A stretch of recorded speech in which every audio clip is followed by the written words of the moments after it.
How does China react in the sense that watching Asim Munir going to DC twice in the past couple of weeks? I mean, they've just had Operation Sindoor, they've had their aircraft being used, they've had their radars being used by Pakistan, and you're my pup and you're going there.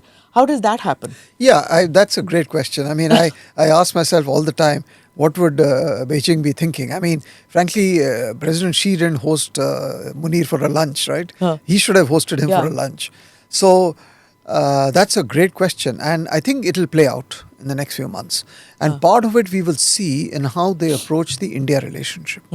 Because if they feel that they are being taken for a ride, or that Pakistan is double timing, or that the moment Pakistan got an opening in America, you ditch your old trusted all-weather friends and hunt in greener pastures, then the Chinese will also, there will be a section in China which might want to teach Pakistan a lesson, saying that, you can't have it both ways. This is not the 70s anymore. I don't need you to mediate between me and the Americans, because those days are gone. I needed you in 72.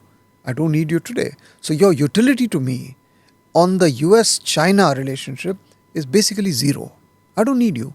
Yes, I need you for my India policy.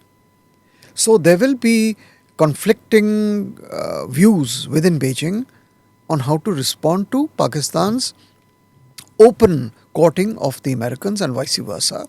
And they're like saying, what's going on? I mean, my poodle is running around. I mean, I had this leash around him, and, he's hunting all over the place.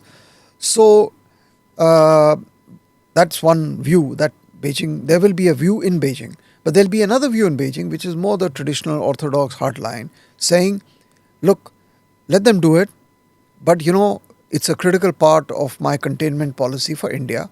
So I have to keep Pakistan in check, engaged, in play, and let me give a little freedom to them to move around and dance around in Washington.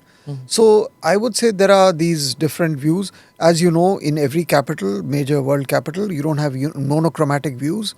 There are multiple. But in Beijing, there is, no? I don't think so. Not at all. Not at all. I mean, it's a very sophisticated. At the end of the day, of course, there will be uniformity, but there will be, even in India, there are different views. I mean, there are people who think that, there was a time till, let's say, a couple of years ago when they were fixated on Dalai Lama and fixated on these issues. Yeah, fixated on that. Yes, but there was also a view in Beijing that the big question in Beijing which had to ask itself was, have we lost India? Has it shifted, irrevocably towards the United States? Or is India still in play? Can we still bring it back? These two strands were always struggling with each other. At one point, the former prevailed, that India is a lost cause. And you can forget about it. It's a US ally. It's not even an ally. It's a US lackey. So we have to deal with it through the US lens, because India has lost its independent agency.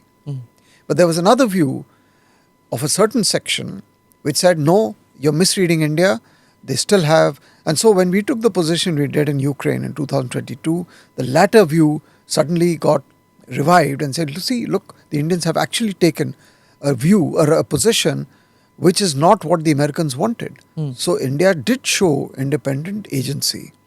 So I think there is, even within Beijing, so that's the beauty of Indian foreign policy, that, you keep everyone guessing. Yeah, me too.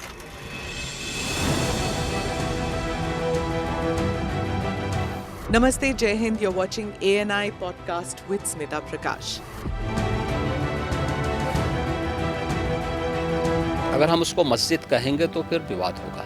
The issue is, टूटा है क्या भारत? 400 पार का मतलब ये है कि संविधान खतरे में है। क्या हम लोग ये निर्देश देते हैं कि फला को गिरफ्तार करके जेल डाल दें? वही तो कह रहे हैं सब। ये बेबुनियाद निराधार आरोप। सच्चा सुनना चाहो देखो स्मिता प्रकाश ANI, it does not lie.